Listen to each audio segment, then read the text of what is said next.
So I'm going to do a little overview of where we have been and where we're going, and then David is going to move us into the more specifics of pastoral care.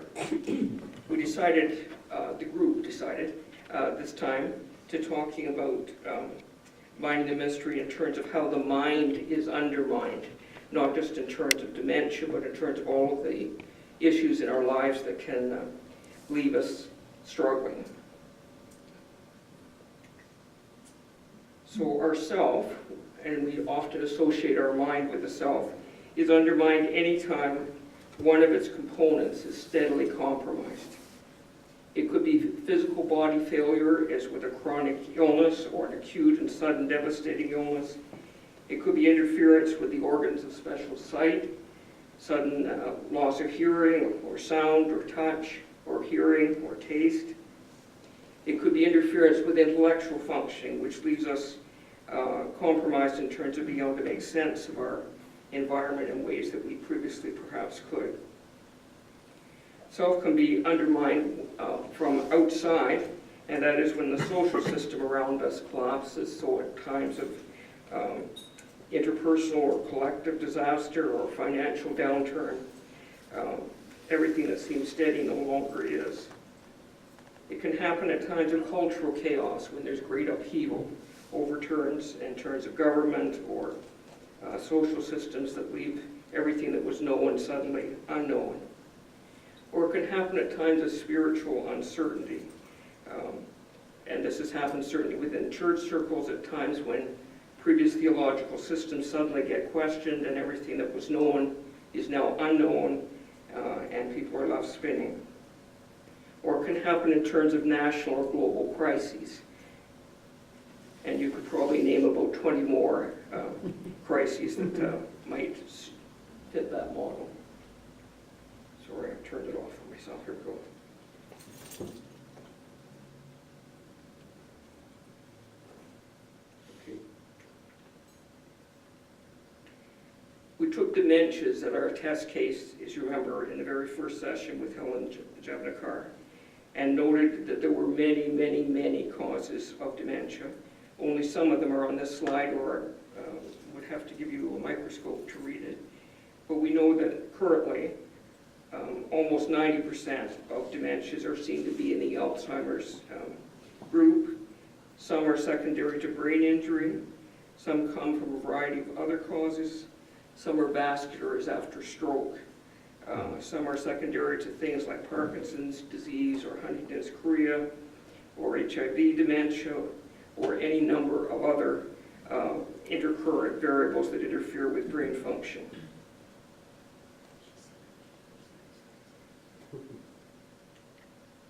Part of the struggle then is not getting so caught in trying to find the subset of dementia and its causes, unless one is a neuroscientist and that's one's fascination, but rather with recognizing that this interference with our ability to think and to reason and to orient ourselves in society is an umbrella issue that is affecting a larger and larger percentage of the congregation, yes it is too, of the population.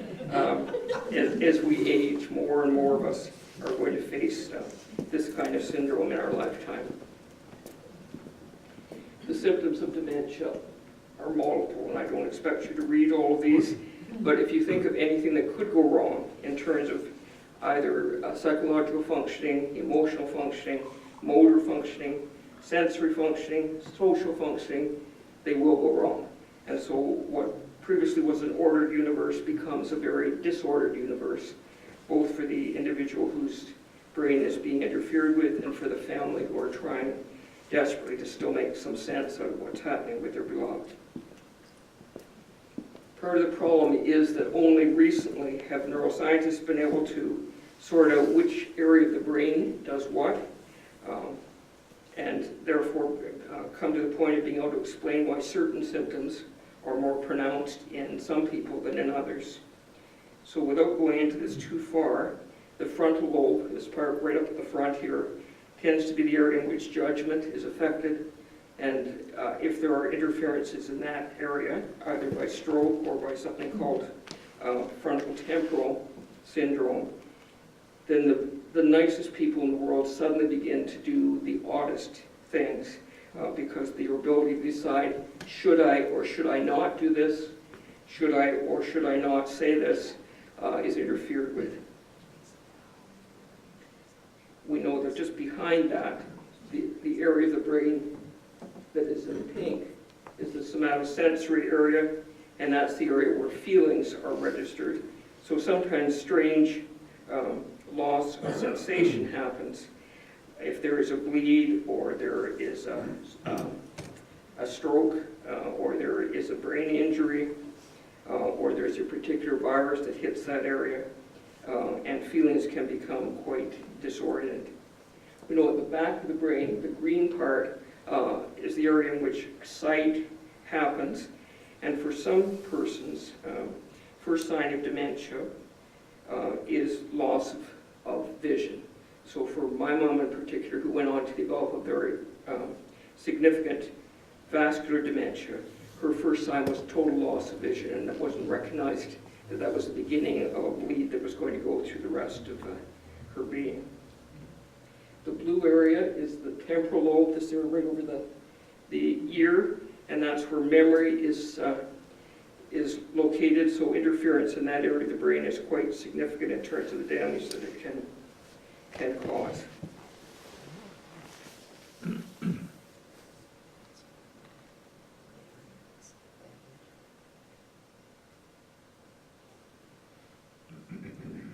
May need help, Jim. Is the light on off Yeah. again?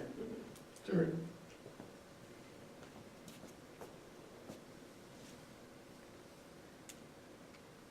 Okay. Need to keep my finger off that, thank you. Okay,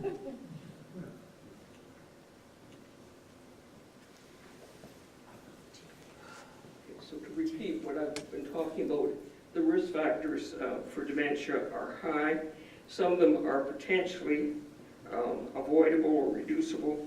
So things like vascular factors, we can do something about that by trying to keep our blood pressures down, watching our diet so that arteriosclerosis doesn't progress too far, being careful we have regular checkups in terms of heart disease, looking out for diabetes and making sure it stays under control, and lipid levels similarly are handled, and that we get enough exercise and stimulation in our lives. But there are other factors on the right side of the screen which are not so easily controlled. Some of us come from families which are riddled with vascular disease, and no matter how many times we go to the gym and eat vegan diets, we're still going to be subject to multivascular dementia or one of its difficulties. Some of us come from families who have lurking over them the syndrome of Huntington's chorea, and know that because it is a dominant disease, 1 out of 2 of the members of that family may be at risk to develop in middle years this terrible progressive vascular disease,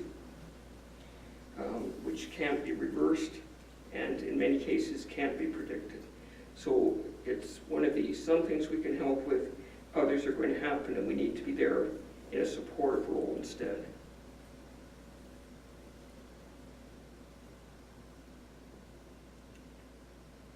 The faces of dementia are as different as the persons who bear them, and I think Bob Peel put it well the very first session that when one meets a person with dementia, one has seen one example of dementia, as opposed to being able to say all dementias will look like this if the cause is similar.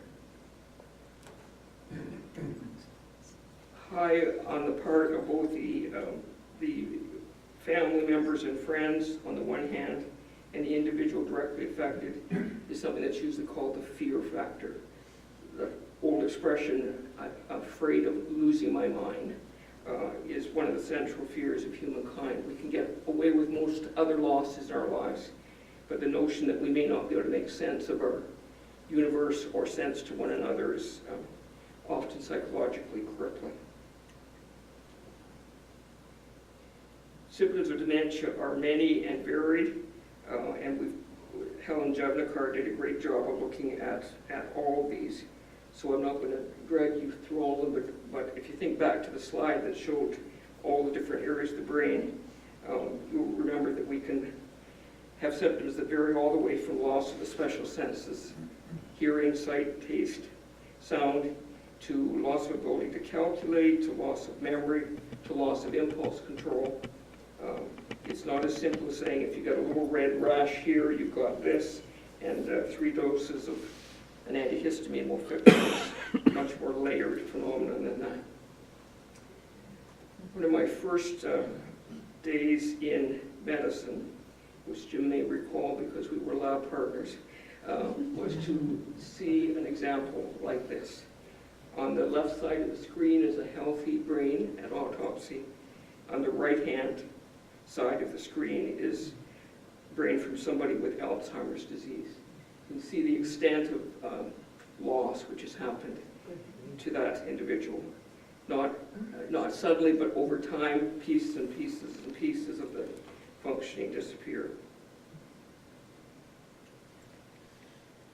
I talked about dementia as being one of the things that we face when our mind is undermined, but there are other forms that do the same thing. So there can be disorders of special senses.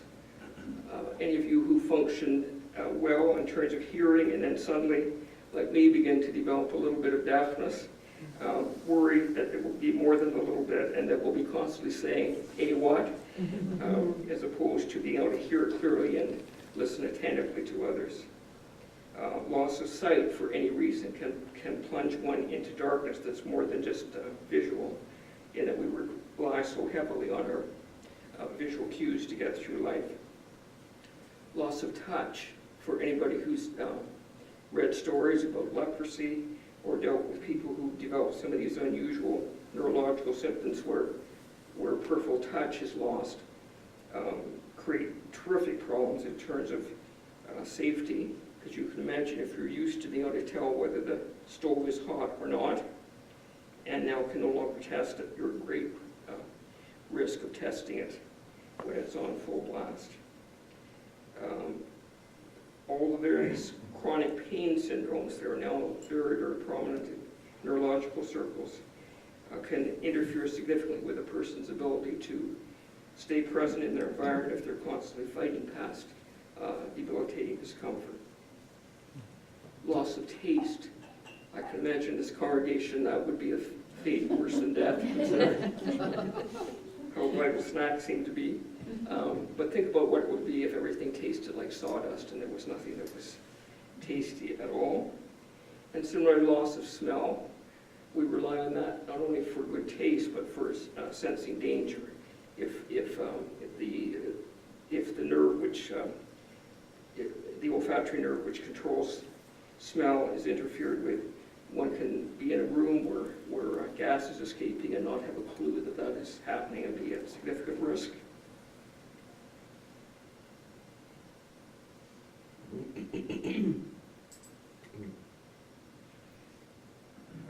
We all know that congenital intellectual handicaps are a significant part of loss of intellectual functioning and lead to lifelong distress both for the bearer of the handicap and for the family and friends who support that individual through what is now, with better medical care, a long, long course.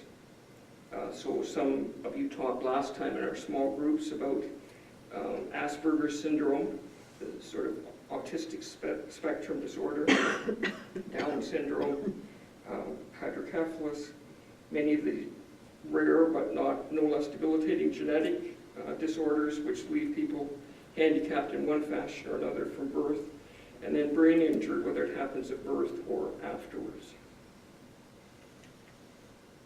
So the toll of long-term illness, whether it's directly affecting the brain or whether it affects the body with secondary effects on the brain, is enormous, not only in terms of family care, but also in terms of the healthcare system and the cost to society.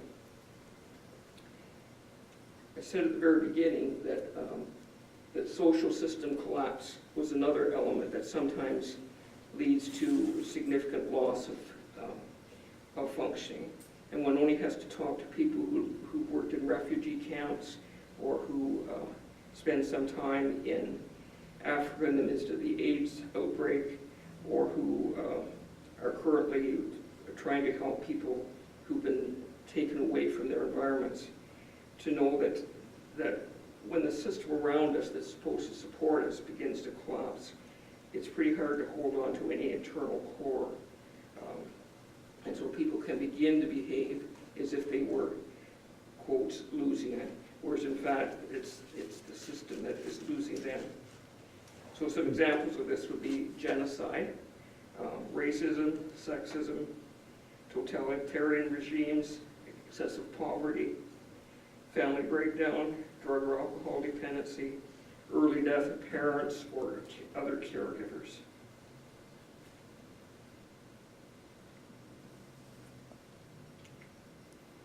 Cultural chaos can be a source of significant loss of function for many.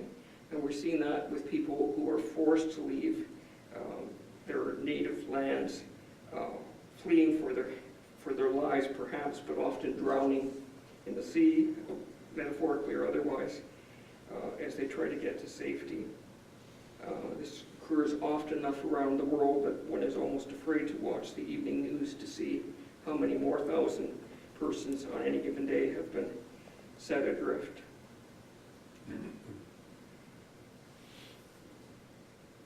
One can experience an undermining of the mind or the self in the face of spiritual crisis. This is sometimes called spiritual ennui or spiritual doubt. So think of persons who were raised in fundamental Christian homes and who get exposed to a liberal theological education at one of our theological seminaries, and suddenly everything that was known and sure is wiped out from under them. It's not uncommon in first-year theology classes to spin people into severe depressions, unless there's very careful accompaniment to allow them to ask the questions they need to ask at the rate they need to have them answered, rather than foisting a whole new theology on them, which undermines everything that was once important.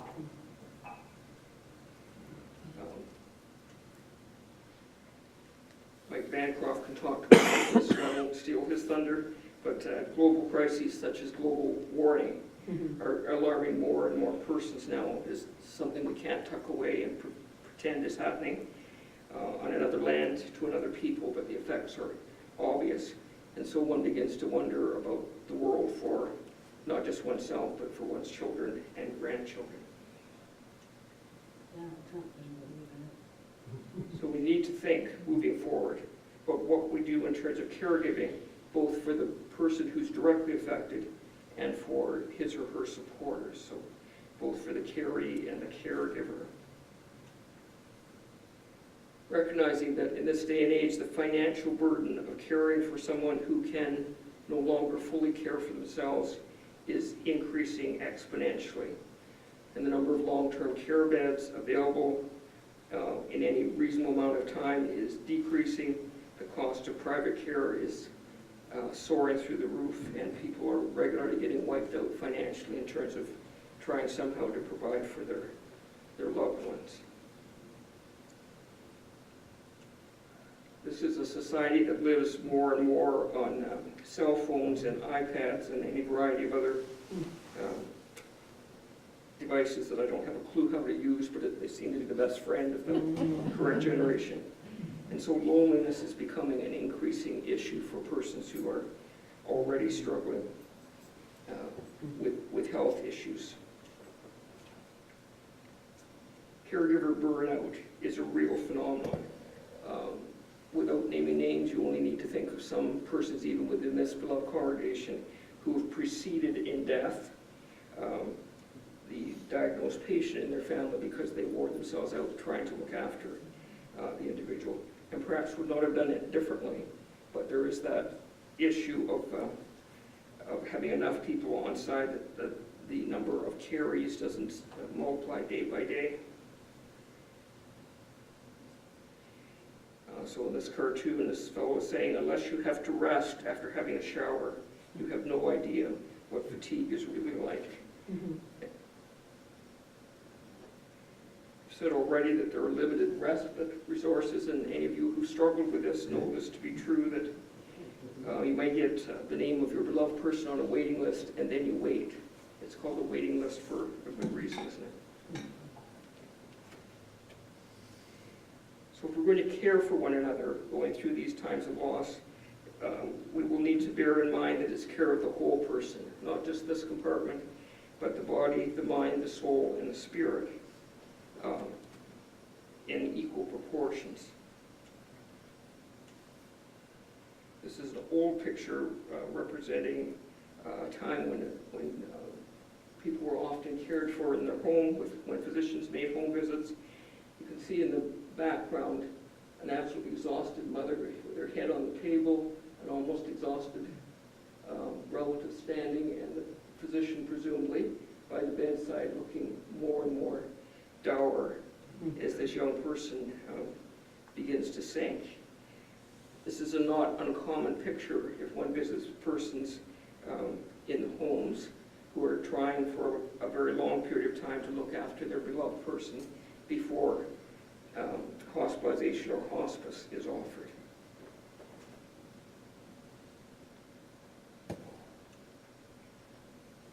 Again, I'm not asking you to read all these little subsets. It's just a reminder that whole person care means looking after both the patient and the caregiver in all the dimensions of their being. Not just taking care of them physically, but making sure each has the care he or she needs.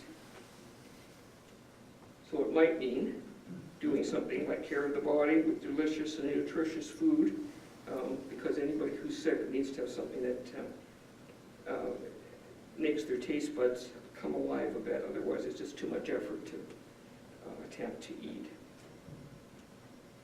Many of you are much better than I at doing this, and that is care of the body with exercise, knowing that we have a better chance of fighting off illness if we can keep ourselves in trim. I apologize for this, but that's the best graphic I could find. Mm-hmm. Care of the social setting, make sure that people who are in their homes are safe in their homes. All of you have heard terrible stories of scammers who discovered that Mrs. Jones is dementing and Mr. Jones had to go to work and the daughter is ill, and this is a good time to come and pretend to deliver a parcel at the door, but really you're coming to lift the silverware and get Mrs. Jones to sign a check for all that's left in her bank account. So there are people who prey on individuals who are already struggling with the worst scenario of their lives. Care of the mind means using all of the tricks one can come up with in order to enhance memory. It's probably no surprise that sales of crossword puzzles and Sudokus and mind games have gone through the roof, and for good reason, because it's a way of trying to keep ourselves focused on what we can do versus what we may have lost.